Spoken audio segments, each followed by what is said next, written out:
Alors, en direct du Satis, donc les joies du direct à Toulon, nous avons l'honneur et l'avantage de faire l'interview de Samo, Natacha.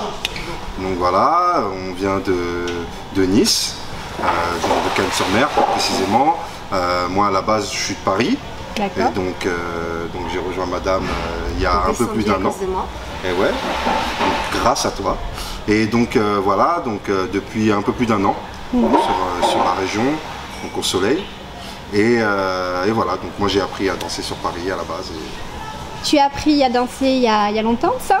Maintenant il y a 3 ans. D'accord. Et tu as appris à danser dans quelles circonstances? Avec qui? Comment? Alors j'ai appris à danser donc aux Ulysses avec Rudy de l'association Cap Kizomba.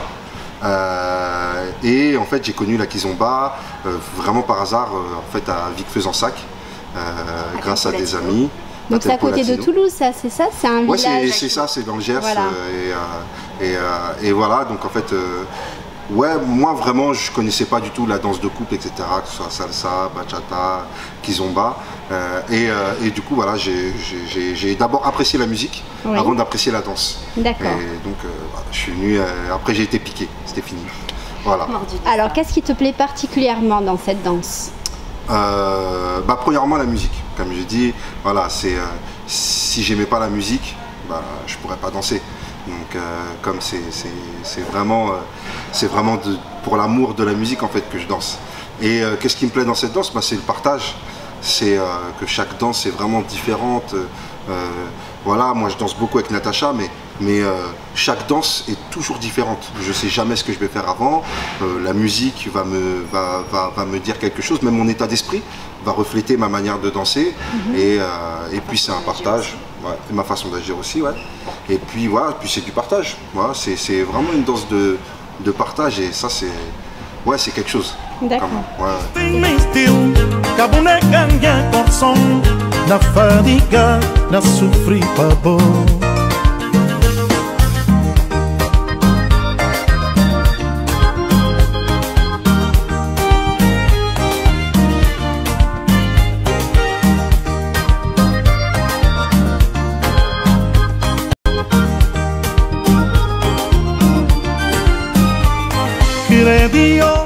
Et toi par contre, donc tu étais une danseuse de salsa, tu m'as dit? Exactement, danseuse de salsa, plutôt portoricaine d'ailleurs. Voilà, et puis j'ai lutté contre la kizomba pendant très longtemps. Alors explique-moi, qu'est-ce qui te rebutait dans la kiz? Qu'est-ce qui te retenait? Ce principe d'espace de danse, il y avait une proximité qui me plaisait pas forcément, quelque chose qui m'attirait pas, même si la musique était vraiment quelque chose qui était très attirant. À côté de ça, voilà, on était trop proches. Oui, il y a une intimité quand même. Une intimité qui me convenait pas du tout à cette époque-là. Et puis, tous mes amis de la salsa sont partis plus ou moins vers la kiz. Moi, au bout d'un moment, on s'est retrouvés attirés à refaire aussi les choses. Et aussi, élève de Crispy après, donc sur Cannes. Donc on a évolué par rapport à ça et rencontré après Samo qui a fait évoluer encore ma danse et ma pratique. Donc vous êtes rencontrés tous les deux en dansant? Exactement. Ouais, exactement, ouais. Donc la kiz, ça rapproche vraiment. Et puis Tempo Latino là aussi, donc Vic-Fezensac, qui a là aussi créé quelque chose et qui nous a permis de nous rencontrer. Donc les événements après ont fait qu'on s'est retrouvés et de retrouver de plus en plus fréquemment jusqu'à ce qu'il emménage chez moi, je crois. Donc c'est à peu près ça. Donc toi tu disais, tu as tellement été piqué que par le virus de la kiz, que tu allais danser à l'extérieur. Tu as fait beaucoup de festivals. Ouais, j'ai fait sincèrement pendant 1 an et demi. Moi, comme j'ai dit, je viens de Paris, donc sur Paris, on a beaucoup de soirées par soir. Et donc, on doit avoir au moins 3-4 soirées par soir, peut-être en moyenne. Et du coup, voilà, je suis beaucoup sorti. Pendant 1 an et demi, je suis sorti tous les jours. Tous les jours, j'ai fait beaucoup de festivals. J'allais beaucoup en festival et déjà d'une parce que je voulais progresser. Je voulais faire évoluer ma danse. Je voulais voilà, j'avais besoin de. Enfin moi je me lance toujours des défis. J'ai besoin de progresser et j'ai besoin de me lancer des objectifs et ça faisait partie de mes objectifs. Après l'objectif après les festivals, les cours, etc. c'était faire des concours. Et donc du coup après voilà, je me suis lancé dans une seconde étape, donc les concours. Tu te souviens du premier concours que tu as fait? Ouais, carrément, ouais. Tu étais dans quel état d'esprit? Tu étais dans le stress total, dans l'amusement? Non, tu réalisais pas trop? moi en fait j'ai toujours fait de la compétition, que ce soit dans le sport, que ce soit même dans la musique, parce que j'ai une autre vie, et j'ai toujours fait de la compète. C'est vrai que j'ai toujours cet instinct de compétition, pas malsaine, dans le sens où j'ai envie d'écraser les gens. Tu as besoin de te dépasser, de relever des défis, un challenge. Voilà, exactement. J'aime bien les challenges. C'est vraiment pas question d'écraser les gens, parce que non, pas du tout. C'est pas du tout ça, comme ça que je pense. D'accord. Et quand tu te prépares justement pour une compétition, tu pars de quoi? D'une musique que tu aimes, d'une idée, d'un... Non, en fait, ça dépend. En fait, en réalité, ça dépend du concours. Ouais. Ça dépend le concours, ça dépend le thème, ça dépend. C'est vraiment voilà le temps. Exactement. Tout est préparé. Donc il faut préparer, mais il faut être efficace parce qu'on a très peu de temps pour réviser avec les partenaires avec qui j'ai eu la chance de danser. Et donc du coup, faut être très pointu, mais il faut aller vite parce que voilà, faut vraiment. Ouais, c'est ça en fait. Y a pas de. Ça dépend vraiment le concours. Voilà, je sais qu'il y a tel concours, voilà, Kizomba Sud, je l'ai préparé de telle manière parce que je savais que ça allait être tel état d'esprit par rapport au jury, qu'ils allaient demander ça. Voilà, je regarde beaucoup comment dire, le règlement. Dans le règlement, voilà, il y a plein de trucs. Les Olympiades, voilà, je les préparais d'une autre manière.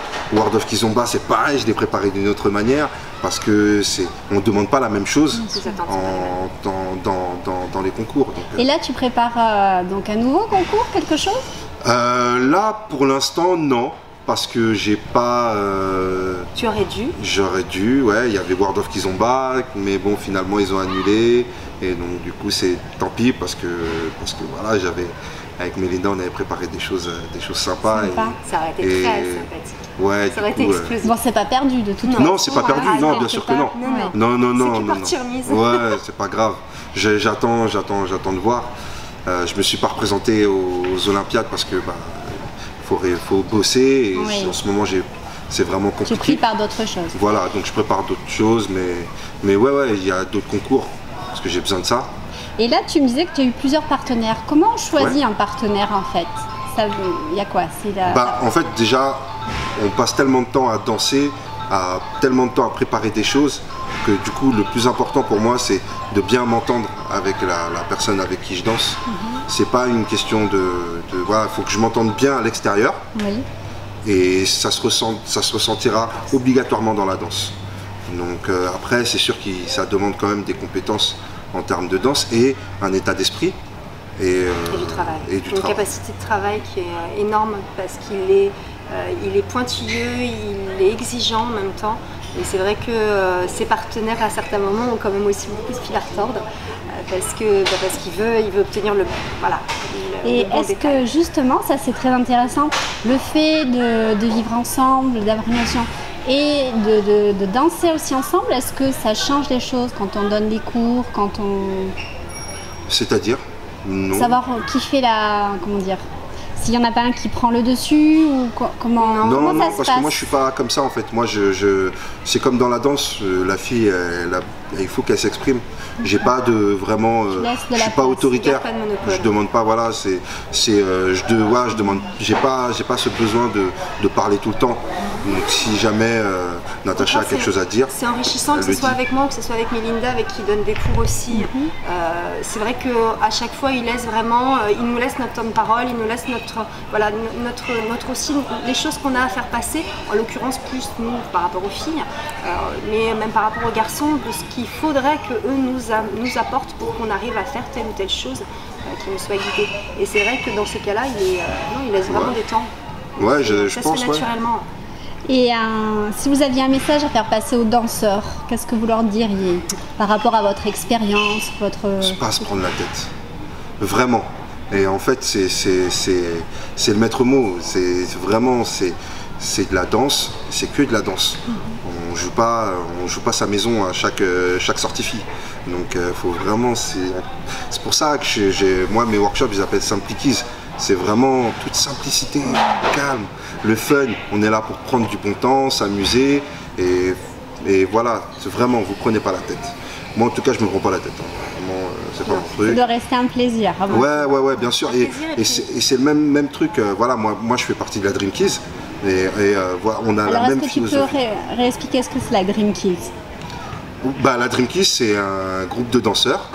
Donc on est aussi taxi danseur, professeur et donc danseur. C'est un état d'esprit. Et voilà, c'est un état d'esprit. Alors c'est quoi la devise, l'état d'esprit de la Dream Kids? Ah, c'est le dream. C'est voilà C'est le fait de faire partager du plaisir. Voilà, exactement. De donner du plaisir à la danseuse avec laquelle on va faire danser, quel que soit le niveau de la danseuse, quel que soit l'endroit où ça va être. C'est vraiment même si certaines fois ils ont des coups de cœur en danse, bah oui, mais c'est pas grave. Ils sont pas là pour ça. Ils sont là pour aussi donner quelque chose aux autres, à toutes celles qui sont là. Et c'est là-dessus où ils sont très forts parce qu'ils arrivent à apporter. Ils ont chacun une identité différente, chacun une tonalité différente dans leur mode de danse. Et vraiment très complémentaires, tous ensemble. Et donc la dernière question, parce que moi je peux vous faire parler pendant des heures, mais mon problème c'est qu'il faut que je fasse plus court. C'est bien. Quelles sont les qualités d'un bon danseur ou d'une bonne danseuse?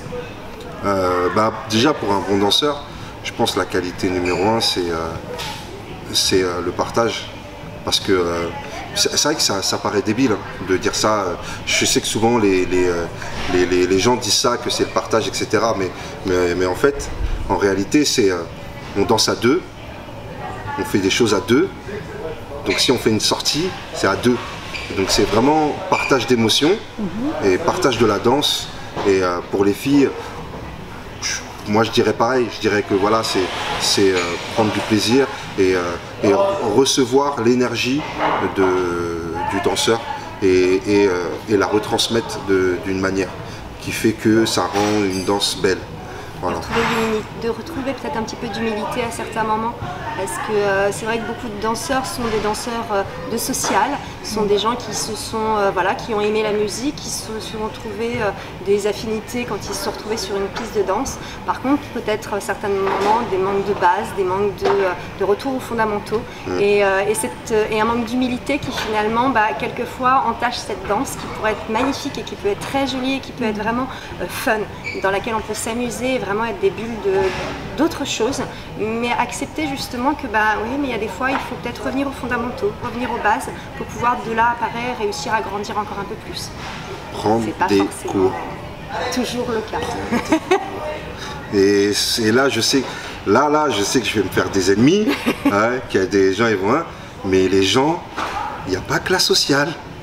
Je sais que c'est bien, que les gens ils aiment bien, mais avant de vouloir sprinter, apprends à marcher. Ça doit être la cerise sur le gâteau. Voilà. Pas le gâteau à soi tout seul. Mais voilà, avant exactement. Le gâteau, c'est les cours, c'est l'apprentissage. Il faut continuer d'apprendre. Bien sûr, mais moi je vais en festival. Je fais très peu de social. Les gens qui me connaissent ils savent très bien. Je fais très peu de social.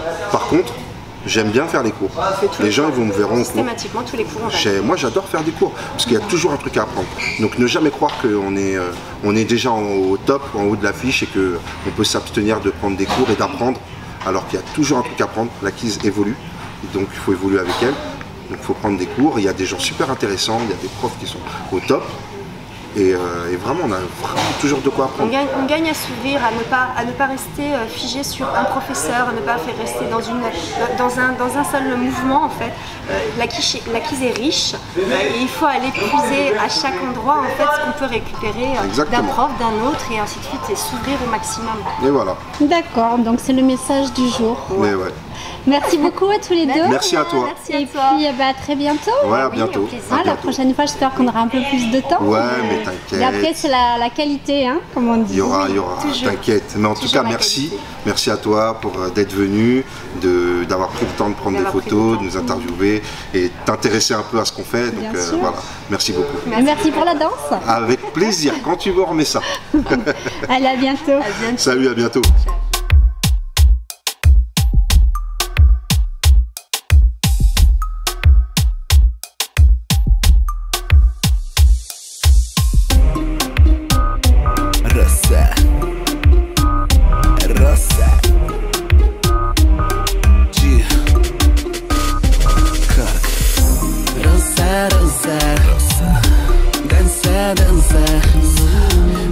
balança, balança.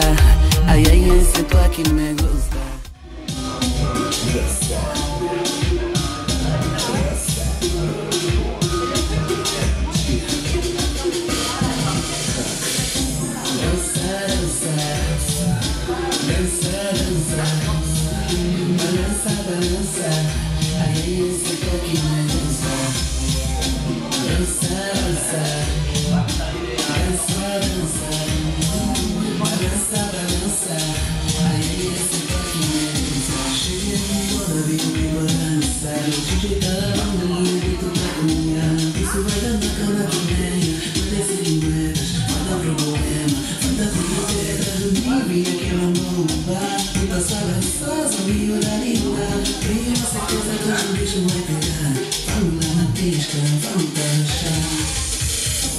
Dança, dança, dança, dança.